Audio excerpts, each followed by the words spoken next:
কোনো লুকিয়ে নিইনি।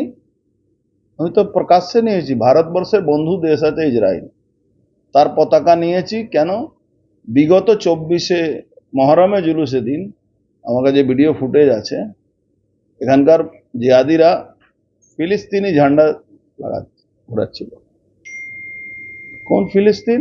যে মানবতার দুশ্মন, মানব জাতির দুশ্মন, মহিলাদের উপরে অত্যাচার করেছিল, মহিলাদেরকে কিডন্যাপ করে খুন করেছিল, তখন ইসরায়েল হামলা করেছিল হামাস আতঙ্কবাদী সংগঠনের উপরে। ফিলিস্তিনের যে হামাস আছে তার উপরে হামলা করেছে। আমি খুব খুশি। আমি হিন্দুদের যারা সনাতনীদেরকে সমর্থন করে আজকে ভারতবর্ষের ডিফেন্স সেক্টরে সব থেকে যদি মজবুত করার যদি কোনো দেশ আমাদের পাশে আছে, সে হিন্দুস্তানের, ইন্ডিয়ার, ভারতের সব থেকে বড় বন্ধু দেশ হলো ইসরায়েল। ইসরায়েলের ঝান্ডা নেব না তো কার ঝান্ডা নেব? পাকিস্তানের ঝান্ডা নেব? ভারতবর্ষ ঝান্ডা উপরে, তার নিচে ইসরায়েলের ঝান্ডা। দেখুন আমি যা করেছি খুব চিন্তা ভাবনা করে করেছি।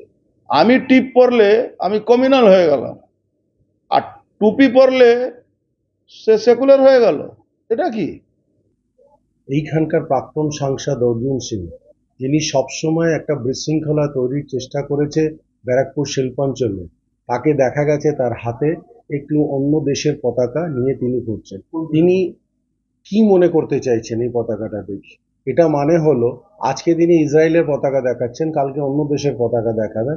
এটাতে ভারতের সংস্কৃতি নষ্ট হচ্ছে, এবং বিশেষ করে আমাদের বাংলার যে কৃষ্টি সংস্কৃতি আছে, যেভাবে আমরা ধর্মকে নিয়ে চলি, সেই জায়গায় এই ধরনের একটা বিশৃঙ্খলা তৈরি করা ওনার উদ্দেশ্য ছিল, যে এখানে কোনো রকম ভাবে একটা ধার্মিক দ্বন্দ্ব তৈরি করে একটা ঝগড়া লাগানো।